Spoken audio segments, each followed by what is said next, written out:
Hello everyone, welcome to the HardReset channel, and today I'm going to show you how to change the priority set in AWB on the Sony A6400 camera.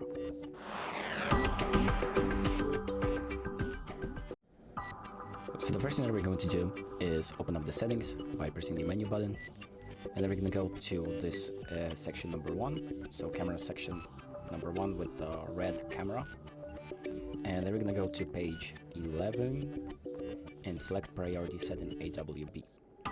Here you have a few options, so like standard, ambience, and white. And once you selected the option that you want, you just take it back to your viewport and you can use your camera so the settings have been saved. And that's about it. Thank you for watching. I hope this video helps, and make sure to like and subscribe.